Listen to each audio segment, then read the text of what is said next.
Hello and welcome to the Political History of the United States, Episode 1.11, The Road Towards Stability. Before we get started this week, I want to give you all an update on where things are heading. For the next 3 episodes, I plan to work through a variety of topics on how Jamestown develops over the next few decades. We are going to be looking at primarily 3 topics moving forward. These topics include the economic changes, continuing and escalating conflict with the Powhatan Confederacy, and the evolution of the political systems. After this, we should be in a place where we can set Jamestown aside and move on to discussing the colonies up in New England. To give you all an outlook on where things are heading for the rest of the season, I anticipate that we are going to spend a very significant amount of time on those New England colonies.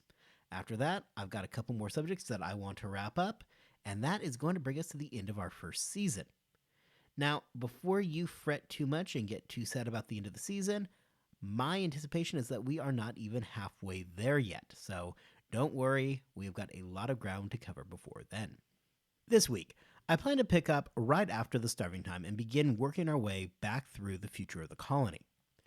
As we move, we are going to continue to pay special attention to those 3 topics that I outlined a minute ago. The starving time marks that symbolic low point for the colony. However, it's incorrect to pretend that they are out of the woods quite yet.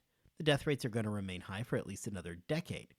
Likewise, there is now going to be periods of warfare between the native people and the English, and this is going to continue to be a defining feature for decades to follow, especially following the death of Powhatan. All of this will be along the backdrop of a changing political reality for Virginia, which will see a shift towards a more absolutist position, followed later by the introduction of an actual local representative governing structure. Immediately following that terrible winter, Lord Delaware would take ill. Delaware had long suffered from poor health. This has been what has delayed his crossing to Virginia the year before. However, it appears that he recovered just long enough to board a ship, stop the colonists from abandoning Jamestown, and then promptly caught scurvy and dysentery. Delaware never fully recovers, and by 1611 he himself is on his way back to England. His replacement was Sir Thomas Dale. Dale took control of the colony upon arriving, with 300 men in tow in May of 1611. When Dale assumed control of the colony, he brought with him new and harsher punishments. Looking at the new laws in the colony gives us some sense of the things that matter at the time for the colonists. When reading the new laws, 2 themes become readily apparent. First, these laws are based on martial law, and with it come those strict punishments that you would expect to see under a martial law system. Second, these laws come with a very heavy dose of religion. Now, we have not really talked about religion in the Virginia colony. However, I will take a quick detour right now to discuss it. Religion is a major part of life in Virginia and is something that was closely followed. In a moment, when I discuss the new laws of 1610, this is going to become clear. Religion in the colony followed the Church of England.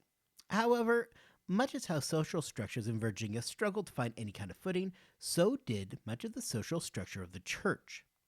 The brutal conditions of Virginia basically rendered it impossible for the development of an early aristocracy in Virginia. It may be through this that we fail to see the strict social hierarchy develop in the Virginia church as well. With that being said, the church inside of Virginia often does appear more like what we will eventually see in Massachusetts. Well, the settlers in Virginia were not Puritans. There is that same rejection of the grandeurs of the church that we will see from the Puritans. The church that emerges in Virginia will feature far less of the pomp that is associated with the Church of England, and ultimately is going to have far more in common with the church that we see establish itself in Massachusetts. Of course, in a few episodes time when we begin looking at the Puritans, we are going to spend much of our time focused on the religious question, as that is so going to define the Puritans, and will define them far more than it ends up defining the settlers in Virginia. So with that introduction, let's take a moment and look at some of these laws that the Jamestown colonists had to obey. First, church service was mandatory in the colony, with both a morning and an evening service required. Speak out against God? Well, doing so is going to carry with it a death sentence. Use God's name in vain? The punishment for a first-time offender is an extremely vague description of simply severe punishment, with a second offense being death. If you make a comment that might be taken as a shot against God, the punishment is, you guessed it, death. Talking poorly of priests will get you whipped 3 times in the public square. whereas acts of sodomy carried a death sentence, mere fornication only meant a public whipping. It is worth noting that of these new laws, the first 11 deal almost exclusively with religious matters. Beyond religion, however, we do see laws that are put in place to control the normal operating procedures of the colony. The new code laid out that Indians coming to trade shall not have their goods stolen under the penalty of death. Intentionally break a tool? Well, that's going to get you whipped. Conspiring against the governor, steal fruit or vegetables, or borrow a boat without permission, all three of those are going to get a death sentence on your head. These laws break down so specifically that we know that any banker who is dishonest about the weight of the bread he is selling or does anything other than spend his time baking will lose an ear. The new laws for the colony are made up of 37 separate provisions, and I assure you are filled to the brim with brutal physical punishments as well as death sentences. If you have noticed that none of the punishments involve prison time, this is likely for two reasons. First, while the concept of confinement had existed since ancient times, incarceration for an offense really doesn't begin to appear until the late 17th century, with it beginning to become more of a popular option during the 18th and 19th century. Beyond that, even had they wanted to use prisons in Virginia, they simply had no pragmatic way to do this for the colonists. Prisons require manpower, and the settlers just don't possess that yet. We also do get a clue from the laws that there was a serious concern within the Virginia Company that the settlers would defect across enemy lines and attempt to join with Powhatan. For the settlers who did make this attempt, the accepted practice was to bring along something of value to trade with Powhatan.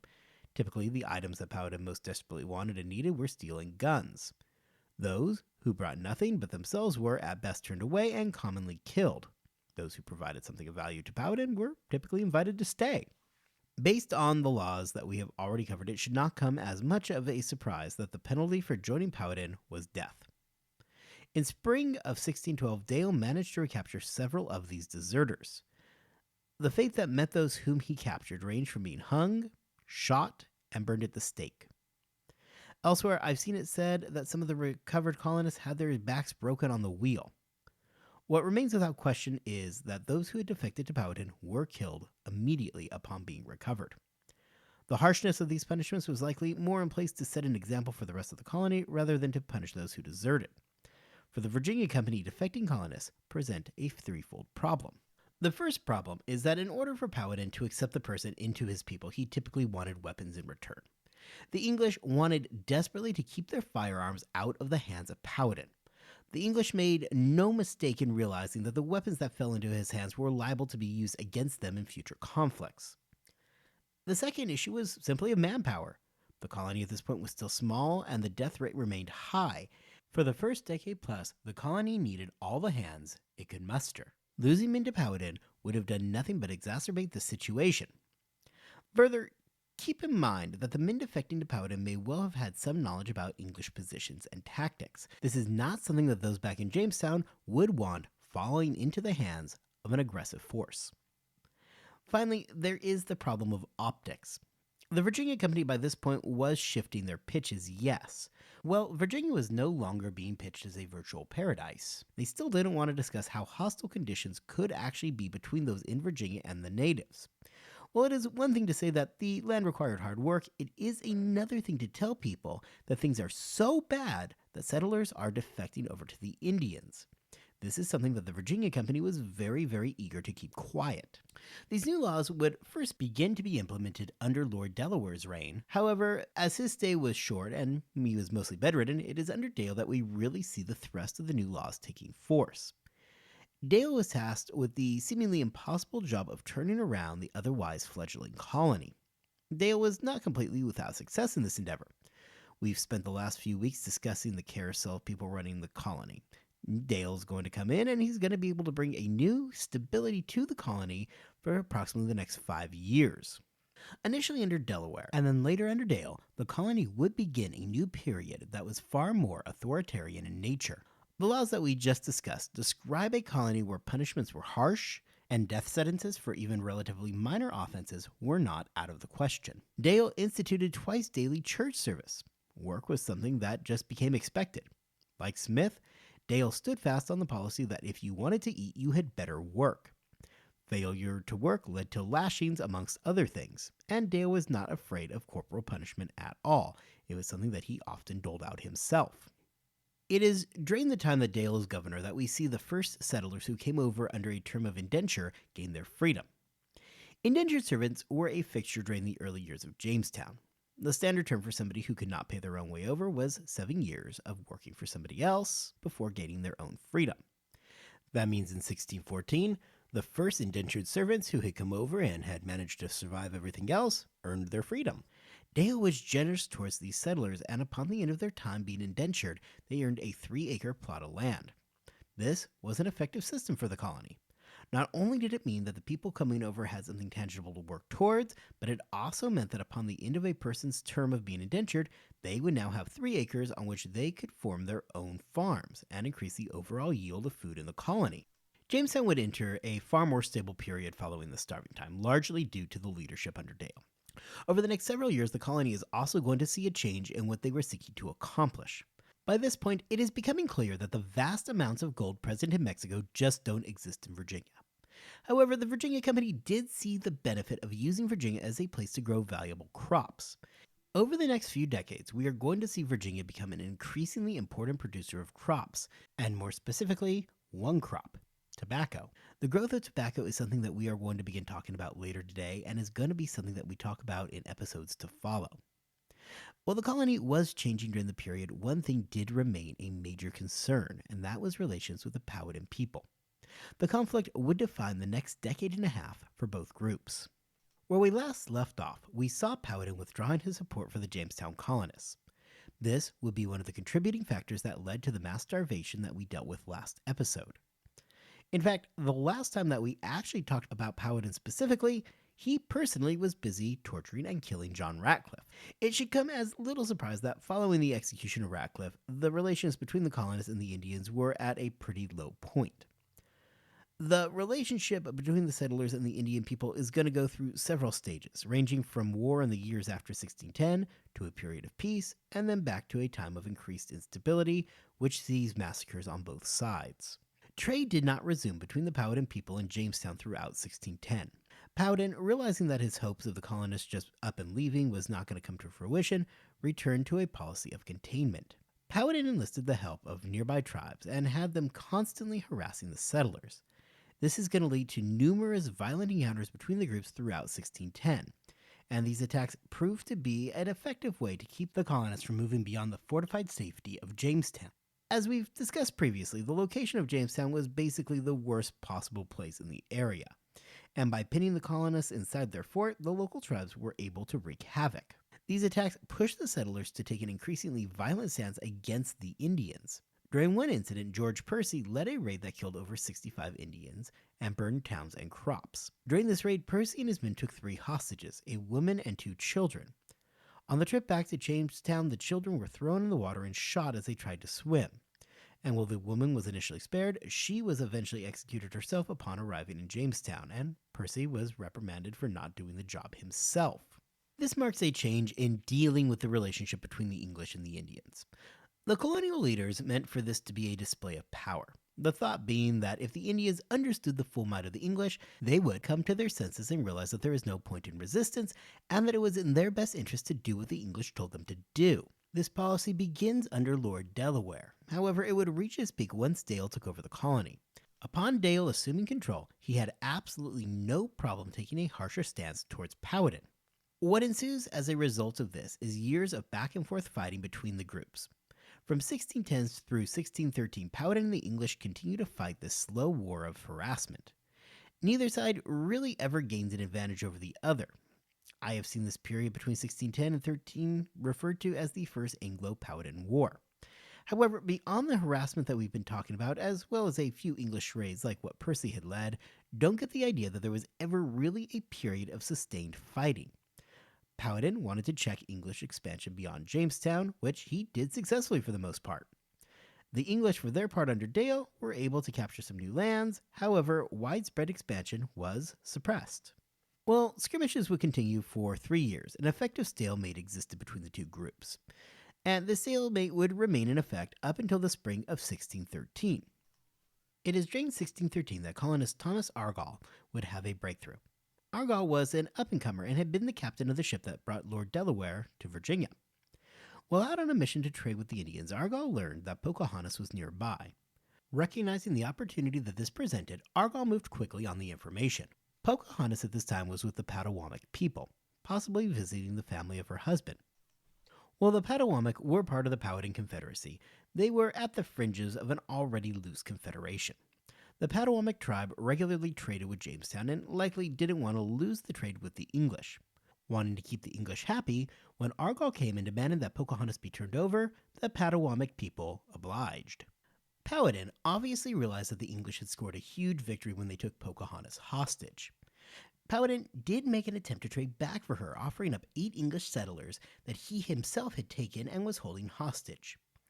However, the English knew that holding the daughter of the guy that they've been at war with for the last several years was far more valuable to them than the 8 settlers would be. The English told Powhatan, "Thank you, but no thank you," and Pocahontas was returned to Jamestown to be held as a hostage. During her time in Jamestown, Pocahontas was by all accounts treated kindly. Her jailer was the Reverend Alexander Whitaker, and Whitaker was known throughout the colony as being intense in his beliefs, even amongst the other settlers.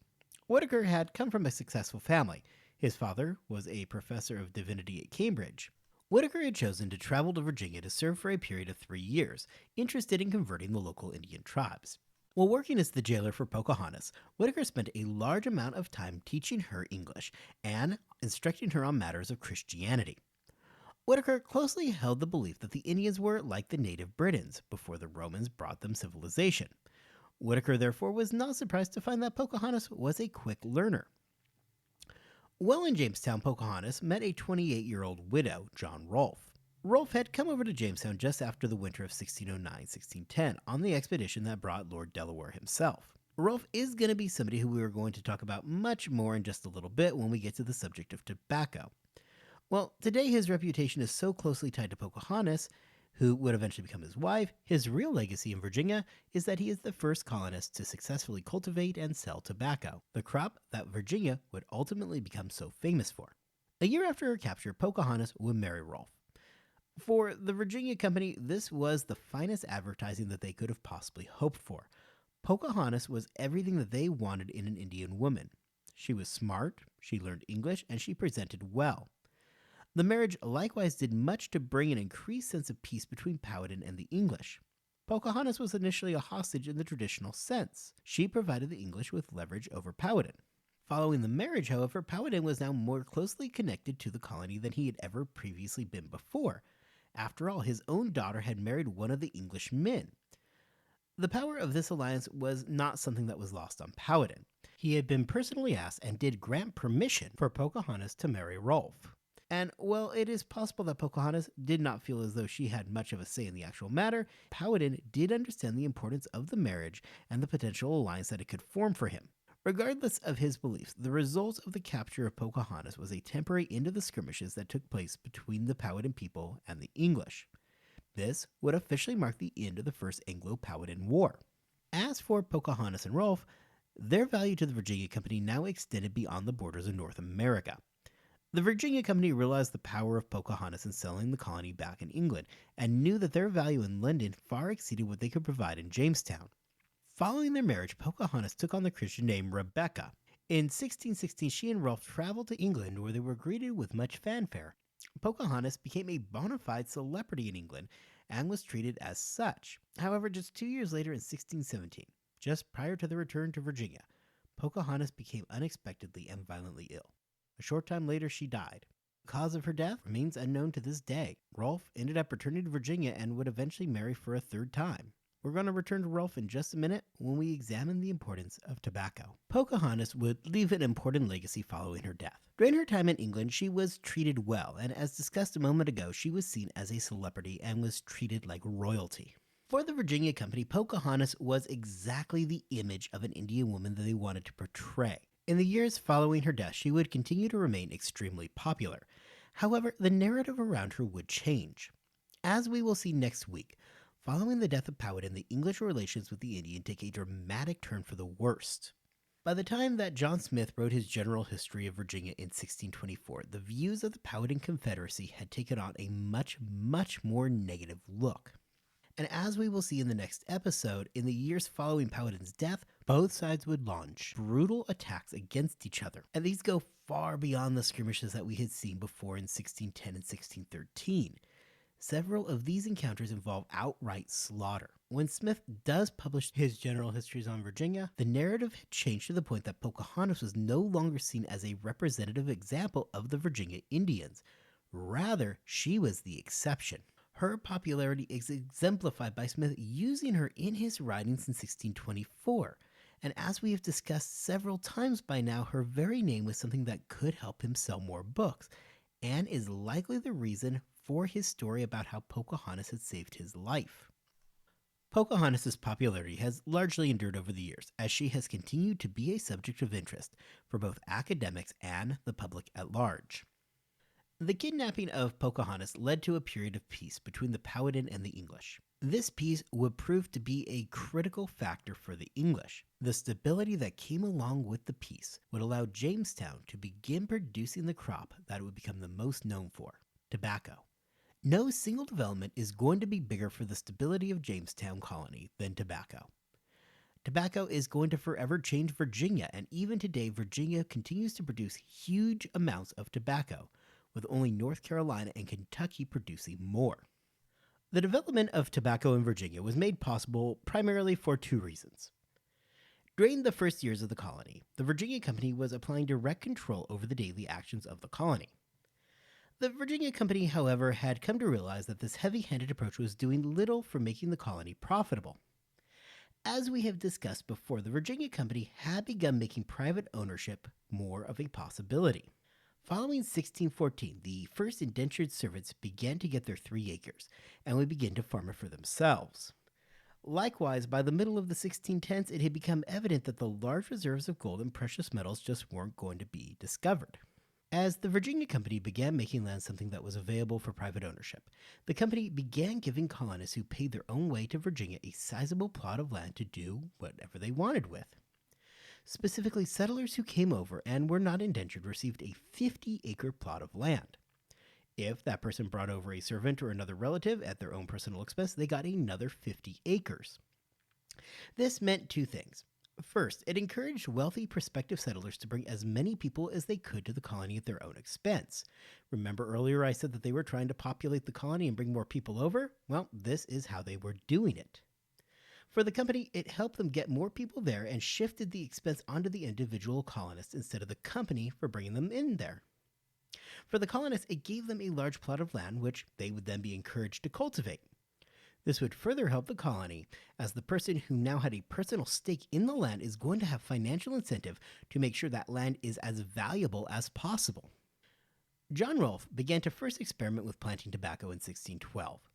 Tobacco had started becoming an increasingly popular plant in Europe, and Rolfe had discovered that the hot, humid Virginia climate was perfect for growing it. This gave the colony a distinct advantage over the home islands.